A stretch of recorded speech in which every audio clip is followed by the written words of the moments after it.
he drives faster than I do. Very often I'll go, can you slow down? Can you slow down? And he's like, I'm not going fast at all. Early days when you were cutting some onions. No, it was you cutting peppers. No, it was you. No. I'm very precise in terms of time. I really want to be there not only at the time, but before the time. As far as my own family, it was not that big a thing. And if you were late, you're late. Timekeeping. With me wanting to be everywhere ahead of time and Michael always running late. My mom, bless her, she was like taking care of all the things that needs to be done, so I wouldn't care about anything. But when we got married, I found a different life. So I need to wash dishes, I need to put my...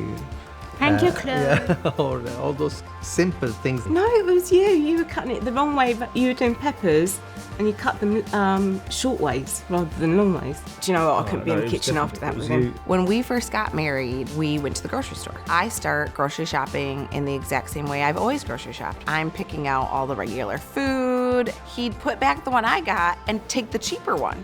And I'm like, what are you doing? I like that sauce. He's like, yeah, but this one's on sale. No, but I always cut the long ways. Conflict's still there. Some level of disagreement in marriage is inevitable. It's normal. Every couple will face conflict. And that's because we come into marriage with different backgrounds, different desires, different priorities, different personalities. And conflict is also inevitable because we're all selfish to a greater or lesser degree. Most of us would admit we find it easier to focus on our own desires, our own needs, our own opinions, than on those of our husband or wife. And some couples think that when they hit conflict, it's all over, that they've made the wrong choice of partner. That's partially because the media and popular culture tend to perpetuate the message that if the relationship isn't perfect, if you have disagreements and conflicts, it's the wrong relationship. But that's not true. As couples, we will all disagree. In fact, it's healthy to discuss our differences. It's much better than burying disagreements, suppressing our opinions and views, or denying we have any differences of opinion between us. Conflict doesn't mean we've married the wrong person or that the relationship is doomed to failure. In fact, rather, with the right tools, addressing the conflict can strengthen the relationship. Rather than seeing ourselves as being on opposite sides, actually, in our marriage, we're on the same side, the same team. I don't know if you've ever tried to row a boat with your partner. It was one of the first things Sila and I did when we met as teenagers on holiday, and we weren't very good at it. The main problem was we were trying to prove to each other who was the better rower. Both of us were pulling our hardest on the oars, but our strokes were different lengths, so we were lurching from side to side. And in addition, we weren't rowing in time, and the oars kept clashing. It was hard work, and the boat didn't make much progress through the water. It was only when we stopped being so competitive and we started matching our strokes and pulling in time with each other that suddenly we had that amazing feeling of getting into a rhythm and the boat started to glide through the water. In marriage, we have to work through problems together, with both of us asking ourselves, are there ways that I need to change for the sake of our partnership? And with that mindset, we can make a good team and move forwards in harmony. Money causes the most arguments in marriages. Money. No, annoying habits. Probably who's right. The need to be right. The more expectations you have, the more difficult it is. Not filling the dishwasher properly. I think when there's outside influence, for example, in-laws. I'd say secrets. Best way to resolve conflict in marriage. Sit down and talk about it. Is really honesty and just that you guys are for each other. Not to compete, but to solve the problem. Listening with 2 ears, one mouth. 2 ears, 1 mouth. Yeah. We discuss like who's gone wrong where, and then we just hug it out at the end. Yeah. What's the word? When you kind of like compromise. We meet up and we fight about it. Then we go on a date. He'll never be able to find a matching pair of socks. That can really escalate into a mind-blowing fight. How did we resolve it, Thomas? All my socks are one color only. We're going to look at 4 principles for working together to resolve conflict effectively. The first principle is remember your partner's positive qualities. Continuing to show our appreciation for what we love and admire about our partner, even while we may disagree passionately about various issues, protects our relationship from descending into nagging and complaining. No marriage can survive a lack of respect, a lack of positive, encouraging words being spoken to each other.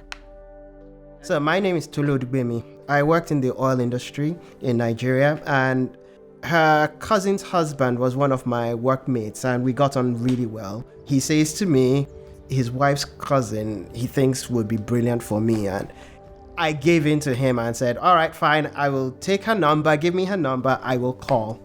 And what I thought would be a 2-3 minute conversation turned into a 2-hour conversation. And a month later, I asked her to marry me. Over Skype. Yeah. We had not met. Was... And I said, certainly. Recently, you let me know that you really felt like I wasn't appreciating the things that you did around the house. I think that was hard to hear, because when someone does stuff and you said to them 1,000 times, or not 1,000 times, but quite a few times, oh, I really appreciate what you've done. You don't click that you stopped doing it. I felt so bad. And then just that reminder every time, thank you for doing this, and thank you for putting the kids to bed, or thank you for taking the little one to do a wee in the middle of the night, or just those things that seem really mundane, because it really matters. We can all make our husband or wife feel like the most important person in the world for us, simply through expressing our appreciation for them. And that's the way we build up their confidence and their sense of value. Just like the author Mark Twain once said, I can live for 2 months on a sincere compliment. While most couples, when they're dating, tend to say a lot of positive things to each other, once we've been married for a bit, it is all too easy to focus on those things that irritate us about our partner. And every couple will be able to think of certain things. Let me give you an example of something that irritates me. After a meal, we always wash the pots and pans in a bowl of hot water in the sink. And if Scylla has washed up last thing at night, she has this annoying habit of leaving the dirty water in the bowl. Now, I'm always the first to come downstairs in the morning to make Scylla a cup of tea. And I'm faced with this bowl of cold water with the grease now congealed around the edges. And what's worse, she leaves the brush in the water, so I have to put my hands in to retrieve it before trying to get rid of the grease. Now, I have mentioned this a few times over the last 40 years, and it is true, Scylla does it less frequently now. Okay, while we're on the subject of what irritates us, one of the things I find really annoying about Nicky is that he puts his clothes in this sort of toppling pile on the chair in our bedroom, rather than hanging them up in the cupboard or putting them away in the drawers. So, for me, remembering that I like being married to someone who has a very laid-back attitude to life really helps me. In fact, it was one of the things I loved most about Nicky when I first met him. The amazing thing is, the more we concentrate on the things we appreciate about each other, the more appreciative we become of each other. Telling our partner what we like and admire about them needs to be something that we practice on a daily basis. We need to make it a habit. There's a psychologist in the US called Professor John Gottman, who's been analysing the habits of married couples for over 40 years. And he believes he's able to tell within the first 5 minutes of listening to and watching a couple whether or not their relationship is in trouble. He says that a key indicator is, are they showing each other appreciation? And his advice to couples is this: by simply reminding yourself of your partner's positive qualities, even as you grapple with each other's flaws, you can prevent a happy marriage from declining. You'll see in your journal the first conversation, entitled Showing Appreciation. The idea is to write down 6 things that you appreciate about your partner. It may be thanking them for what they do, or it may be telling them what you admire about their character, and try to make it a mixture. Then, when you've both finished writing, read out to each other what you've written, and try to come up with 6 if you possibly can. How are you feeling?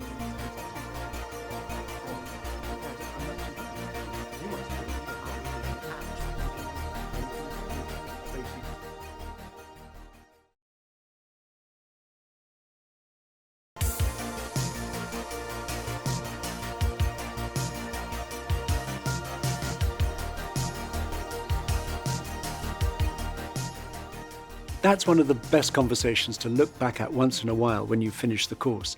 read again what you wrote down about each other. When we keep showing our appreciation for each other's positive qualities, we're much more likely to work together as a team. The second principle for resolving conflict effectively is to recognise that differences between us are good. Trying to make our husband or wife think and behave like us never works. We can be very different in all sorts of ways, for example, in how we make decisions. One of us might make decisions quickly and easily and doesn't worry about making mistakes, while our partner may be more cautious and careful, taking a long time over every decision. That's me. We bought a second-hand car recently, and we had a choice between two almost identical ones. And Scylla was very excited that we'd made the decision so quickly, while I lay awake most of the following night, worrying we'd bought the wrong one. IC, and this is Phil, and we met in a pub. I was too nervous to sit next to you, but there was only one space left in the circle of friends, and it was next to you, so it was...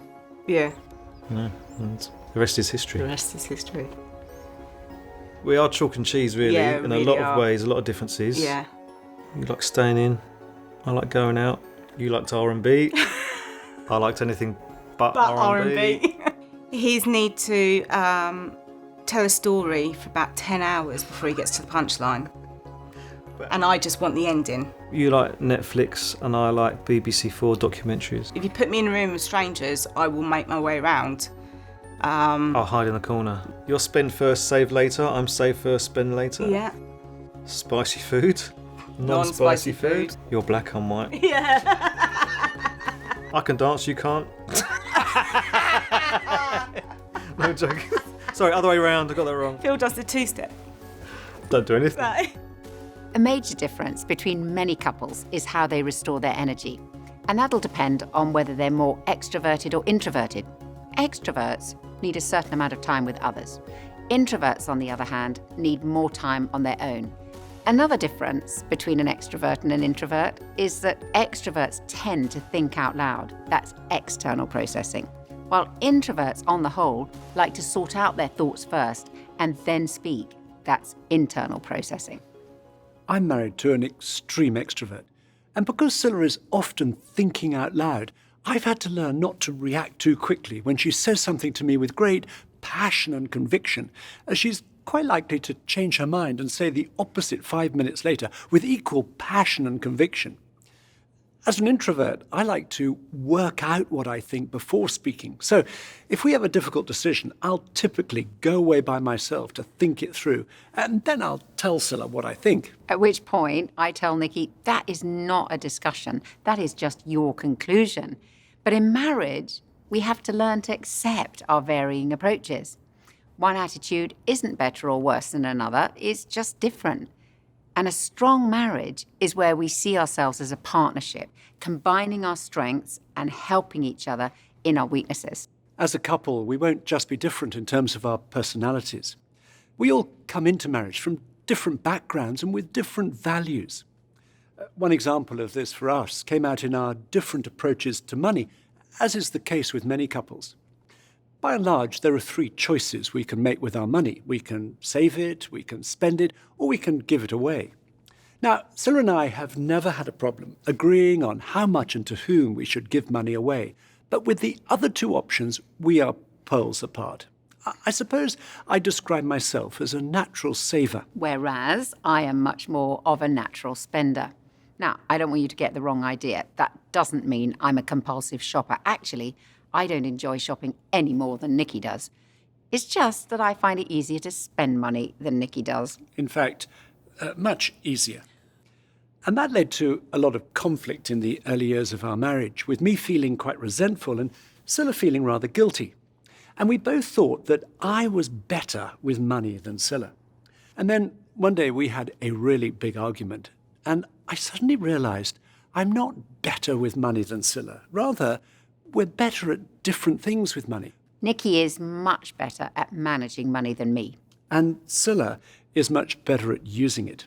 And many years on, I think we've learned how we complement each other. Scylla certainly helped me not to be overcautious and to use money a lot more freely. To give you an example, For their weekly pocket money, our children used to have 1 penny for each year of their age. 6pence, that's about 6 cents when they were 6, 8pence when they were 8, and so on. Then, one year when we were in the car returning from our summer holiday, our daughter Kirsty, who was age 12 at the time, said to me, "Daddy, all my friends get more pocket money than I do." Well, I was about to explain to her that with pocket money, it's not the amount that matters. Rather, it's to give her an opportunity to practice handling money. But while I was still thinking out my response, Sila joined in the conversation, not on what I thought was our side, but on our daughter's, saying she thought it was absolutely ridiculous how little they got. And by the time we got home, our children's pocket money had increased by 1,000%. Well, with the benefit of hindsight, 12 pence was never going to teach our daughter a whole lot about handling money sensibly. So, yes, Sila helps me to be a lot freer with money. And Nicky has definitely taught me how to keep account and not to overspend. In fact, he taught me how to budget. I grew up in a family where I didn't learn anything about budgeting. So if I was running short of money, I just used to bury my head in the sand. I didn't want to think about it. And I'd often go into overdraft. The difference now is that we talk about it. And I've got much better at planning ahead and keeping account. Understanding each other's strengths and weaknesses around money helps us work much better as a team. And if you've never done a budget, you'll find some notes on how to go about it in your journal. And that will help you, as it did us massively, to make a plan and work together. We're all different. We're all a sum total of our upbringing, of our experience, of our life. And when you come together, it's very, very possible that you could have completely diametric differences about how you deal and think about money. And the truth is, that's really okay. The thing is to understand that somehow you have to learn to live with some of the differences, but also have a togetherness around where it affects each of you. So you need to have an overall budget as a couple. You need to decide, what is your spending going to be? What are your priorities with your money? What do you have to spend and what do you want to spend? What would you like to have and what do you have to have? From that building block of a budget spins a wonderful, confident, together decision process upon which you are in control of your money. So what should you do if you really are under significant financial pressure? I think the first thing for me to say to you is, you're not alone. This happens to millions of people around the world. The most important thing is to realize, is it for a season? Or is it a long-term, significant, lifelong problem? If it's a season, is there something you can do significantly to get yourself out of the financial difficulties? Or can you weather the storm? Do you have family or friends who can help you weather the storm if it is a seasonal thing? If it's not a seasonal thing, do you need to make some radical, significant decisions about your finances, about what you need to do? And I would always suggest, if you find yourself in these situations, whilst it's important that you as a couple work through it, you must not do it alone. Find someone who specialises in financial difficulties. Go and speak to someone who you trust, who can give you the proper advice. Don't just make a decision based on your own thinking. And one of the most beautiful things about being able to manage money well as a couple is that the things that you will learn about each other, those skills and the communication that you will have to develop as you talk about money, will spin out into many other areas of your life, as I can testify. The next conversation is called Recognizing Your Differences. So first of all, against the list of issues, each of you put your own and your partner's initials where you think you each come on the line between the two extremes. And you'll see the examples for Nicky and myself. Regarding money, I'm more towards the spending end of the spectrum, while Nicky is much closer to the saving end. And on punctuality, Sila likes to leave lots of time to catch a train or a plane, whereas I prefer to cut it fine, as I think getting there any earlier than we strictly need to feels like a complete waste of time to me. As you're filling in your own responses, don't look at what your husband or wife has put until you've both finished. Then discuss how in at least one area you complement each other and how you can operate effectively in that area as a team.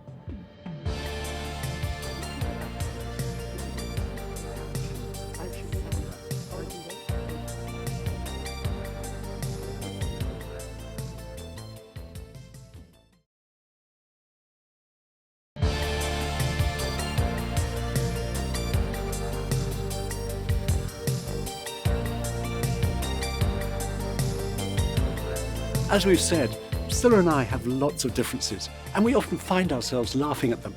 Take the way we speak. While I try to use a minimum of words to get my point across, Scylla will use as many words as possible and often exaggerates wildly. And I tease her a lot about that, such as when she tells me she's bought 1 million tons of groceries. Humour is such an important part of a healthy marriage. It functions rather like the oil in a car. Without it, the engine will seize up.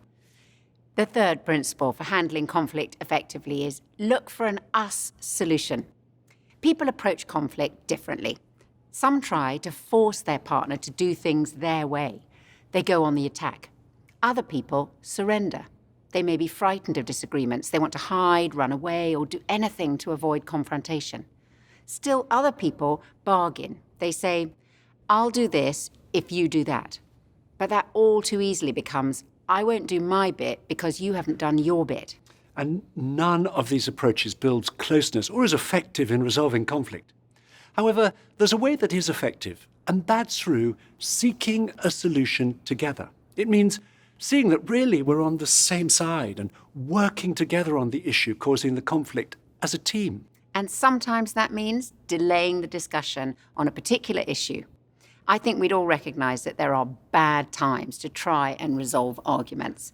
And at those times, we have to press an imaginary pause button and wait for a better moment.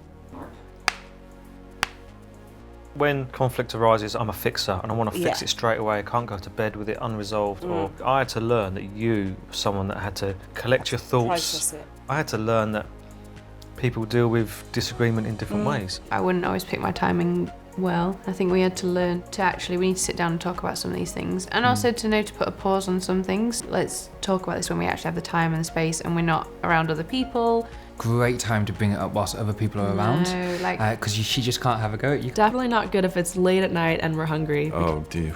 I mean, that's usually what starts conflict. Both of us will be like, are you hungry? He knows that he's gonna bring it to me right before going to bed or 11 p.m. He will fall asleep in 3 seconds, whereas for me it's like 3 hours later and bad sleeping and then waking up or like grumpy. To me, the night is just getting started at 9 p.m. Like that's where you enter into your most serious conversations. It would be 2 in the morning and we're arguing, probably because I was so tired. His whole family functions that way. He doesn't function very well at night. He'd be sitting in front of the TV watching football. Yes. We've got to talk about it now, and he refuses, and so I stomp off to bed feeling even angrier. It's getting heated. It's about 10 o'clock and we're often, I think, have said we can't talk about this now. And then we book in a time to talk about it, and it's really freeing to go, I love you, but let's deal with this later. There are a number of bad times to argue, such as arguing in front of other people, as in the saying, don't air your dirty laundry in public, or just before a special occasion when emotions are heightened, or when we're in a rush, or when we've just walked in through the door at the end of a busy day. But the number one worst time to argue for most couples is late at night. And that's because when we're tired, we can so easily get things out of perspective. In the early months of our marriage, our most futile arguments were always last thing at night. And then very helpfully, some friends who'd got married 2 weeks before us told us about what they called the 10 o'clock rule. They explained that if they were having an argument late in the evening, either one of them could call the 10 o'clock rule into play. And that meant the argument had to be paused and postponed until a better time, perhaps earlier the next evening or over a cup of coffee at the weekend. And that was such a help for us, and we've often used the 10 o'clock rule over the years. Now, of course, waiting for a better time takes self-discipline. But learning self-discipline plays an important part in resolving conflict more effectively, and it has certainly been a big part for me. I am naturally more volatile than Nicky. I like to get things out into the open as soon as possible, and I find waiting for a better time really difficult. But I've come to realise that the disagreement doesn't always have to be resolved there and then, and I've learned that sometimes it isn't helpful to tell Nicky everything I feel straight away, and especially not late at night. Using the 10 o'clock rule doesn't mean going to bed still angry with each other. The issue may not be resolved, but if either or both of us are aware we've said some unkind things, we need to apologise and forgive each other. That reassures our partner that our relationship is still okay, even though we haven't yet reached agreement about the issue.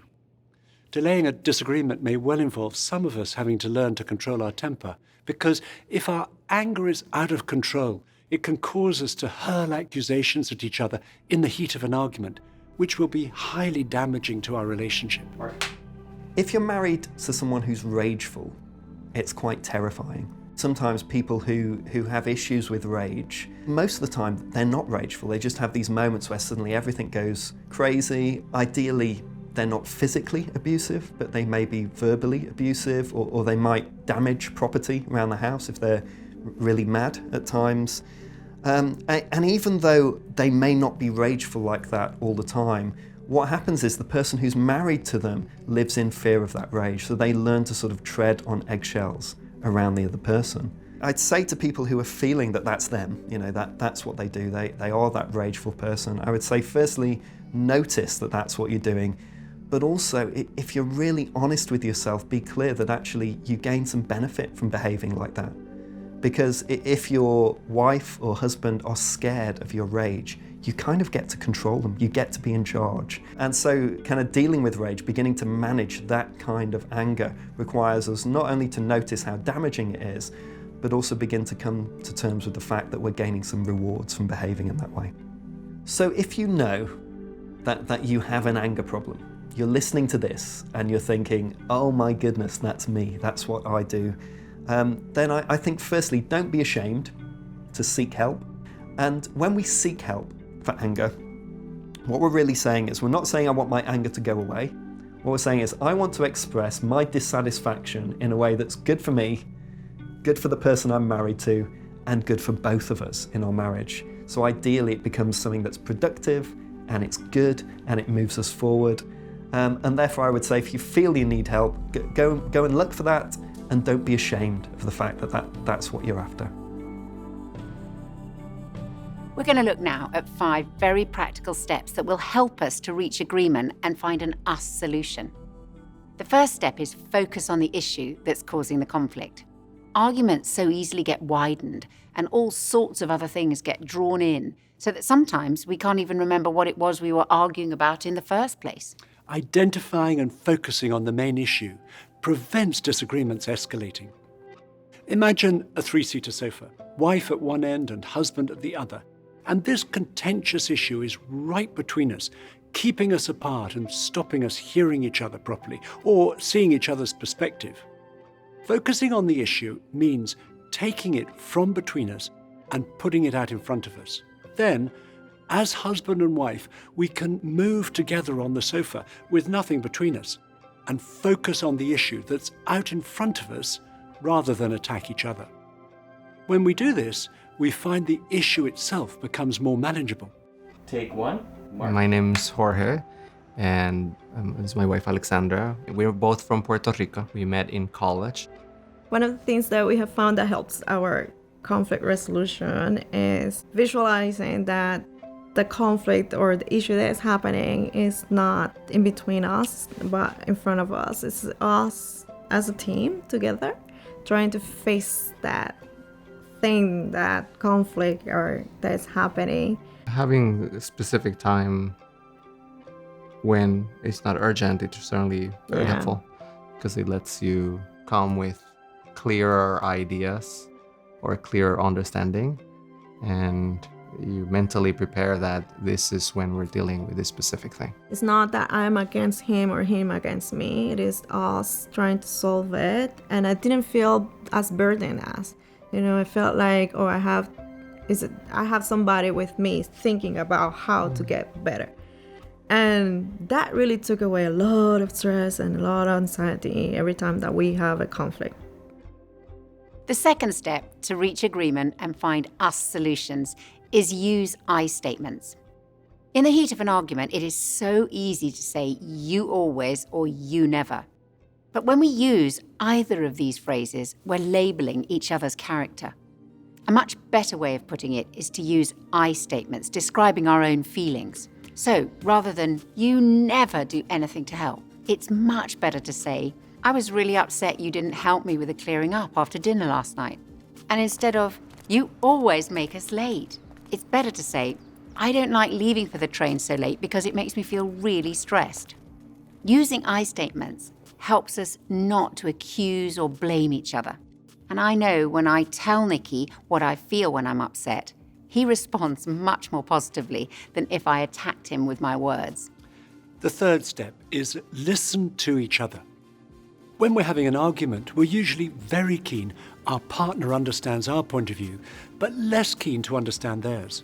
Making sure we listen will be especially relevant for us if we know we're better with words than our partner.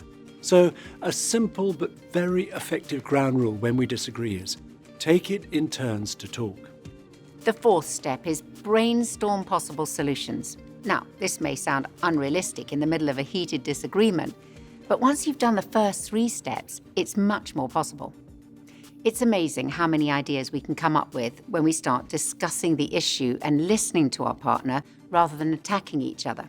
So, for example, if the conflict is over money, some possible solutions may be to change who organises the finances. You could make a detailed annual budget together. That really helped us. Or one or both of you decide to use cash rather than the credit card. Another option might be you agree to sit down once a week to review your spending. Or perhaps you decide to ask for help from someone who is good with money. Sometimes it helps to write down a list of possible solutions to see the different possibilities. The fifth step to reach agreement is decide on the best solution for now and review later. Try it out. If the solution works, the issue will stop causing conflict. If the one we try doesn't seem to work, we can go back to our list and try another one. My name is Emerson. My name is Christina. And right now we live in Mexico City. We met at a nightclub. First and last time I danced. But I danced with you yes, that night. Yes. I know how to make money. I do not know how to keep money. I budget. And she budgets. Yes. And so, yeah. That was a huge argument. So 6 months into our marriage, we still hadn't joint accounts. I just said, you know what? I manage all my funds up to that point. And I said, I don't know if I trust you with things because money that's in there, it's really not there because there's bills coming, and that was like a new concept for him. And we ended up going to a financial class. And yeah, he listened to everything he said. I was really proud. I was thinking first, he's not going to go. Second, if he goes, he's going to sit there and not really pay attention. Third, nothing's going to sink in. And pretty much everything our teacher was telling us, I had said, but he needed to hear it from someone else. I couldn't hear it from my wife. And sure enough, he literally did a 180. And from then on, we've been on a budget. And thank God, it's helped us on so many levels. Yeah. And he's still, he trusts me. I'm just not good at it. No. So I've let her do it. And it's been great. Mm-hmm. These 5 steps for handling conflict have helped Sila and me hugely when there's been an issue causing tension between us. But they require us to be prepared to make changes to our own behavior and attitudes for the sake of our marriage. It's no good one of us always needing to be right or saying, that's just the way I am, while being critical of our husband or wife. The Bible quotes Jesus saying, why do you look at the speck of sawdust in someone else's eye and pay no attention to the plank in your own eye? First, take the plank out of your own eye, and then you'll see clearly to remove the speck from the other person's eye. At the end of the day, the only person we can change in our marriage is ourselves. My name is Maki. And I'm Princey. We've been married for 8 years plus now, and blessed with 2 lovely daughters. Ours was arranged marriage. It was a bit of discovery on either sides. Because in the first 3 years, things didn't go really good between us, and there was a lot of difference of opinions, different backgrounds that we come from. I was always pushing her away while she was trying to come close towards me. And there was so much of grudge, so much of judgment, so much of the male chauvinism, thinking I was better and she wasn't. Inside my heart, I used to think that what can I do to make him love me? Somehow I want to win his love. I kept putting her down, letting her, hurting her, and I knew she was crying and I knew she was hurting. Eventually, it just didn't go well with her. She just broke down in the car. I couldn't bear this. I want to be out of this. So I just told him, this marriage couldn't work. We just can get separated. When she had said that, I realized that I had really messed it up and really hurt her so much. I had to spend some time completely breaking down my ego, letting it all down. And I said, I need to change. I caught her hand and I said, I'm really sorry. I was so surprised to see that she understood that forgiveness, that I had changed, that the switch had happened. I started respecting and I started falling in love with her. I was longing for that for the 3 years. It's like, wow, this was the time I'm waiting for. It encouraged me a lot to love her more. I remember we were so happy after we connected. For the first time, we danced together. We played some music, we danced together, and with tears. Yeah, with tears of joy. And I think that I would never forget that day. It just changed for us. Sometimes couples break up because they think they're incompatible. That's so sad. We're not incompatible unless we refuse to change, unless we refuse to adjust our behaviour for the sake of our marriage. I want to read a description written by a surgeon called Richard Seltzer of how one couple accommodated themselves to each other. I stand by the bed where a young woman lies, her face post-operative, her mouth twisted in palsy, clownish. A tiny twig of the facial nerve, the ones to the muscles of her mouth, has been severed. She'll be thus from now on. The surgeon has followed with religious fervour the curve of her flesh, I promise you that. Nevertheless, to remove the tumour in her cheek, I have cut a little nerve. Her young husband is in the room. He stands on the opposite side of the bed, and together they seem to dwell in the evening lamplight, isolated from me, private. Who are they, I ask myself, he and this wry mouth I've made, who gaze at and touch each other so greedily? The young woman speaks. Will my mouth always be like this, she asks. Yes, it will, I say. It's because the nerve was cut. She nods and is silent. But the young man smiles. I like it, he says. It's kind of cute. And all at once I know who he is, and I lower my gaze. One is not bold in an encounter with a god. And unmindful, I see he bends to kiss her crooked mouth, and I so close. I can see how he twists his own lips to accommodate hers, to show the kiss still works. And I hold my breath and let the wonder in. We can only change when we know what matters to each other. Sometimes the real issues are buried under years of unresolved conflict, or we've never told each other what frustrates and hurts us.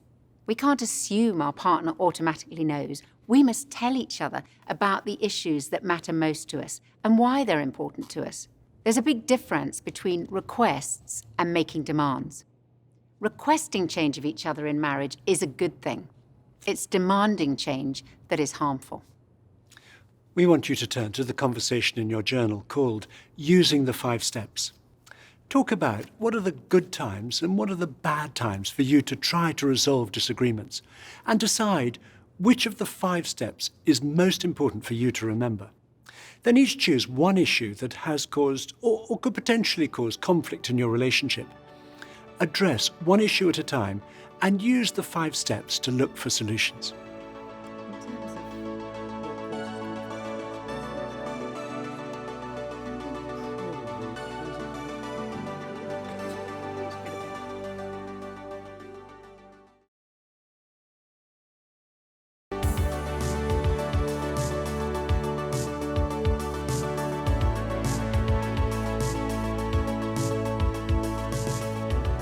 The fourth and final principle for resolving conflict effectively is support your partner.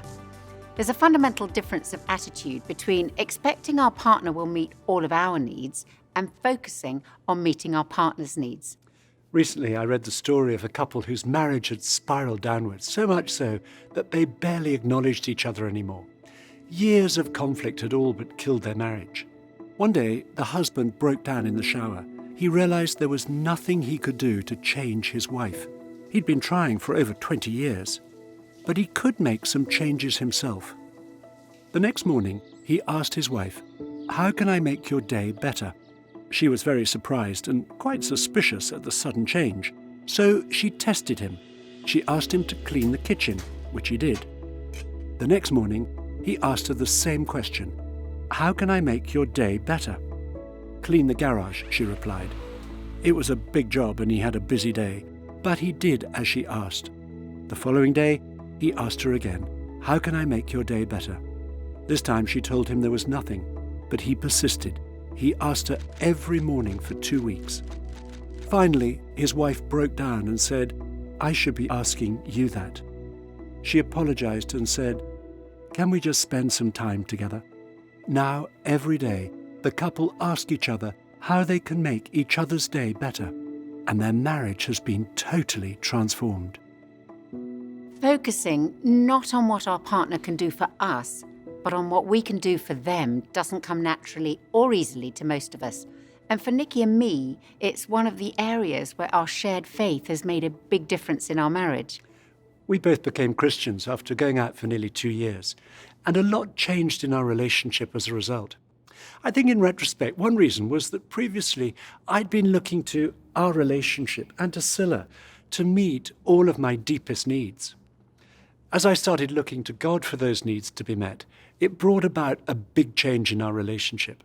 When, as husband and wife, we each look first to God to meet our need for unconditional love, we find a sense of significance, security, and self-esteem.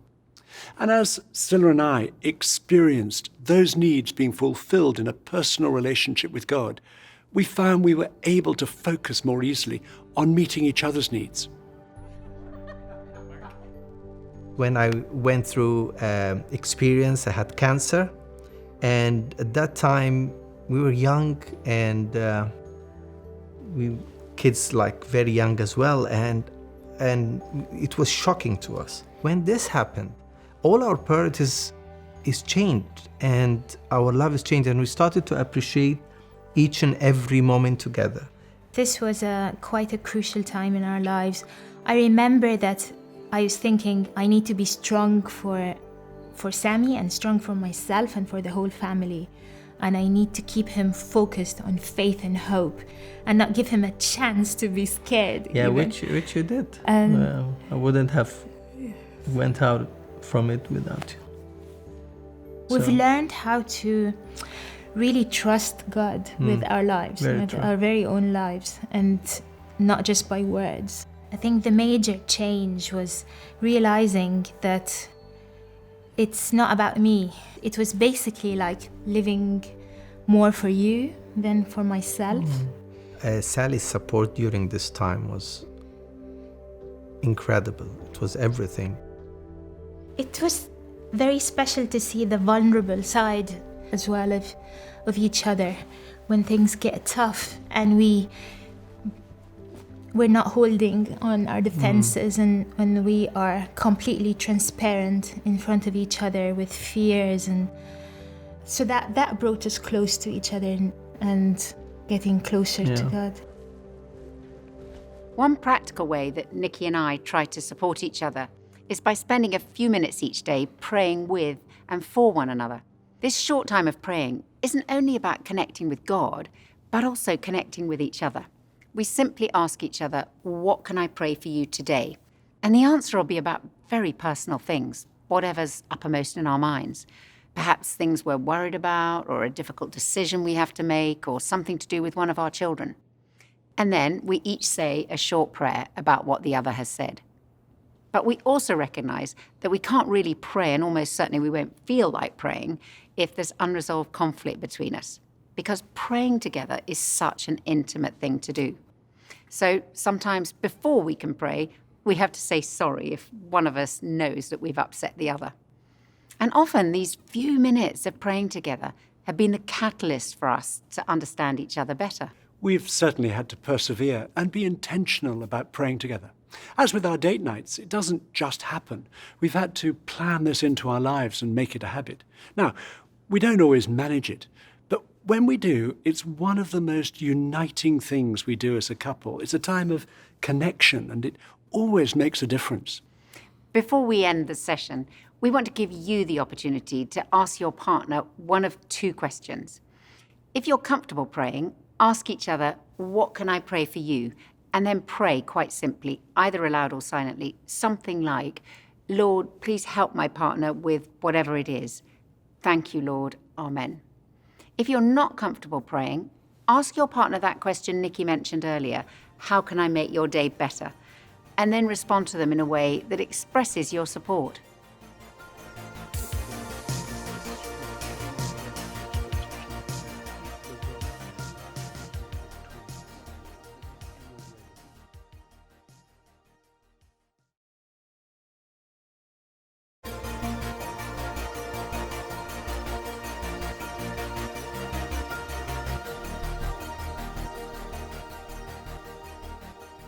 We'd like to finish this session with a prayer, so please stay as you are. Thank you, Lord, that you are our strength in good and in difficult times. We ask that you'd help us where differences cause conflict between us and to work out solutions together. Please help us to appreciate each other more and more and to make changes in ourselves where we need to for the sake of our marriage. Amen. We're so glad you've joined us, and we look forward to having you with us on the next session.